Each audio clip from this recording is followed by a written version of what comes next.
Hi, my name is Billy Kane. I'm the Vice President of A Plus Roofing, and this is part 2 of a 3-part series on how to identify the right company to replace your roof. In part 1, we reviewed basically ways to just find a trustworthy and reliable roofing company, one that's licensed and insured and has good reviews online. In this part 2, I want to kind of discuss some ways that you can evaluate the process that the roofing company would use to protect your property. Roofing is a messy job. There are literally tons of asphalt-based material that have to come off your roof and into a dumpster.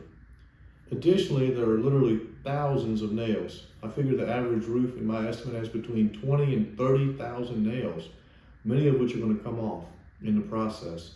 So as you can imagine, there's a lot of opportunity, unfortunately, for damage during the roof replacement process.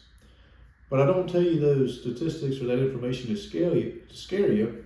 I tell you that so that you can be an informed consumer and so that you can make sure that that roofing company is going to have your best interest in mind in how they protect your property during the replacement process, and not in it just to get in and get out as fast as possible.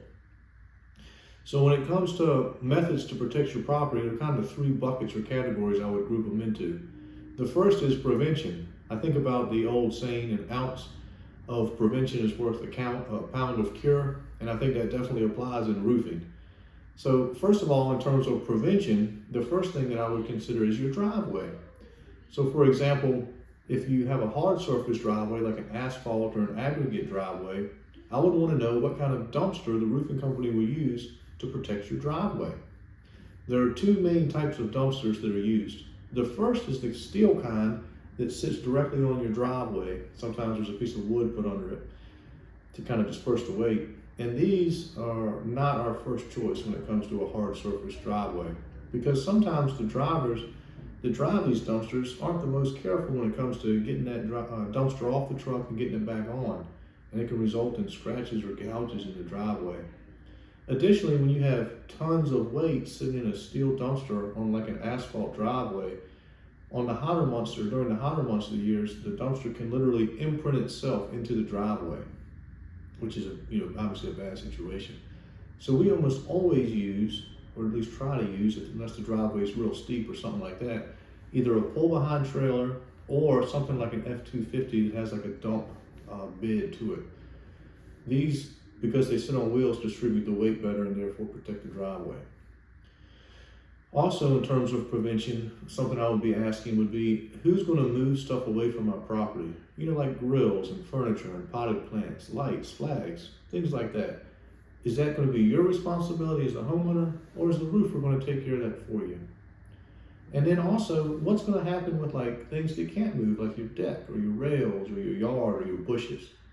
At A Plus Roofing, we cover those so that it tries to further protect those areas from damage. And then in terms of process, when we're actually removing the shingles, our guys don't just shovel things off the side like some roofers do, but we try to work in teams up on the roof. So we'll have one guy that's breaking the shingles loose and another guy that's receiving those loose shingles and then walking them to the side or to the bottom and throwing those in safe designated areas. So it's like double protection. One, we have a tarp on sensitive areas so that they don't get damaged if a shingle does inadvertently fall off and land on them.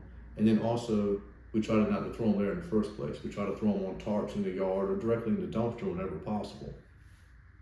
And now, lastly, cleanup.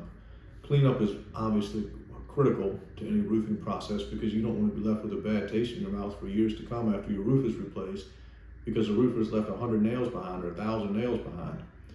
So the first thing that we do is we get all the shingles off the tarps, get them all cleaned up, shake the tarps out in the dumpster. And then we take leaf blowers and brooms and clean off the sidewalks and your steps. And then we take these magnets, they're about 3 feet wide and they sit an inch or 2 off the ground. And we run those all around and try to pick up any stray nails. And then after the guys are gone, for us at A Plus Roofing, the estimator, a person we work with, also stops back by to run the magnet themselves to try to get up any stray nails and also check your property for any damage or anything like that that may have inadvertently happened along the way. I hope you found this video helpful. Thanks for watching, and hope to see you next time in part 3, which is about how to evaluate the products that the roofing company would use and the process that they use to install those products. Thanks.